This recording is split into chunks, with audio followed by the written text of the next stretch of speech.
नंतर पुन्हा एकदा आपलं स्वागत आहे। सध्या बॉलिवूडमधील राज कुंद्रा प्रकरण गाजत असताना चित्रपटसृष्टीतील कास्टिंग काउच प्रकरण समोर आलंय। एका नवोदित अभिनेत्रीला हिंदी चित्रपटात काम देण्याच्या बहाण्याने जाळ्यात अडकवण्याचा प्रयत्न केला गेला, मात्र या अभिनेत्रीने त्या चित्रपट निर्मात्यांनाच कायमची अद्दल घडवली आहे। त्यामुळे आता त्या 4 निर्मात्यांना तुरुंगाची हवा खावी लागते।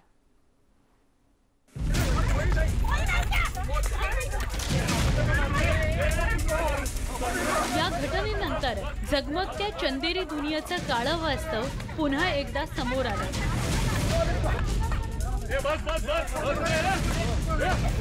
कास्टिंग काउच करणाऱ्या निर्मात्यांना महाराष्ट्र नवनिर्माण चित्रपट सेनेच्या कार्यकर्त्यांनी चांगलाच चोप दिला होता।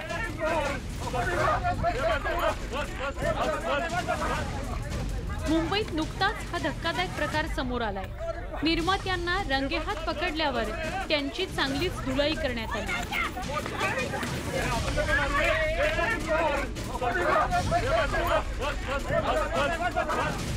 ज्या नवोदित अभिनेत्रीनं धाडस करून त्या नराधम चित्रपट निर्मात्याचं बिंग फोडलं, तिने प्रसार माध्यमांसमोर आपबीती सांगितले। मला 29 जुलैला रात्री राहुल तिवारी या व्यक्तीचा फोन आला। खरं तर त्याचं नाव राहुल तिवारी नाहीच आहे, राहुल यादव आहे। आणि त्या व्यक्तीने मला सांगितलं की मी आता एका हिंदी प्रोजेक्टसाठी बसलो, हिंदी फिल्म आहे आणि मोठी फिल्म आहे, तुझी लाईफ चेंज होईल या फिल्मने, तर तुला सेकंड लीडसाठी कास्ट केलंय प्रोड्युसरने। त्यांनी मला हे सांगितलं की त्यांनी माझे फोटोज प्रोड्युसरला दाखवले आणि त्या प्रोड्युसरला माझे फोटोज खूप आवडले, पण त्यास तुला जर ते लीड रोल म्हणजे सेकंड लीड रोल हवा असेल तर तुला प्रोड्युसर्सला खुश करावं लागेल, तुला कॉम्प्रोमाइज करावं लागेल प्रोड्युसर सोबत। तर हे ऐकल्यावर मी साफ नकार दिला आणि मी फोन ठेवून दिला। धक्कादायक बाब म्हणजे हे संवेदनशील प्रकरण असताना पोलिसांनी पीडितेला धीर देण्याऐवजी तिच्यावरच संशय व्यक्त केला होता। तसंच आरोपी असल्याप्रमाणे आपल्याला वागणूक दिल्याचा आरोप पीडितेनं केला। या प्रकरणात राजकीय पक्षाची मदत का घेतली अशी विचारणाही पोलिसांनी केल्याचं पीडितेने सांगितलंय। मनसे चित्रपट सेना या प्रकरणावरून आक्रमक झाली आहे। पोलिसांनी खूप त्रास दिला मला, खूप जास्त त्रास दिला। त्यांचं म्हणणं असं होतं की तुम्ही राजकीय पक्षांना का गेला असं त्यांचं म्हणणं होतं, पण माझं एक म्हणणं आहे की आज दादा दोन्ही आमच्या पाठीशी खरंच उभे राहिले। ह्याच गोष्टीसाठी नाही तर हे दोघंही हा पक्ष म्हणणार नाही, आमचा परिवार आहे।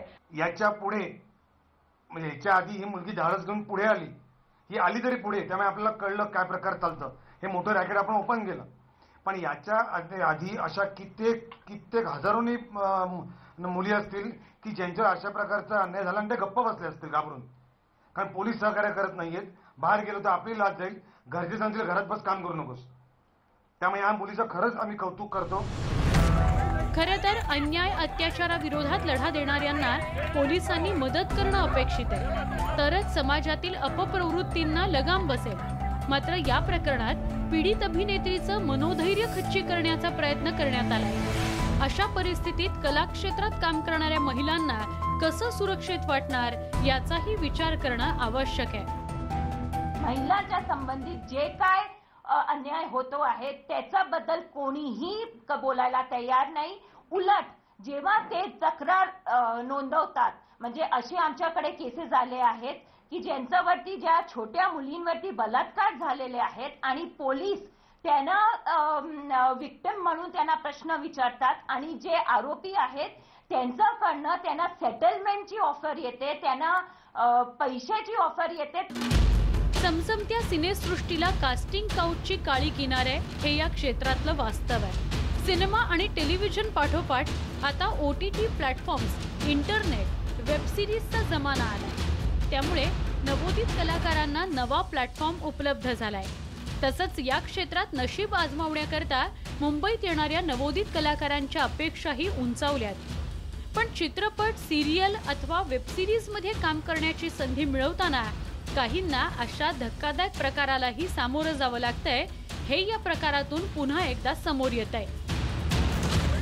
व्हिडिओ जर्नलिस्ट रमेश भटसह प्रणाली कापसे, न्यूज 18 लोकमत, मुंबई।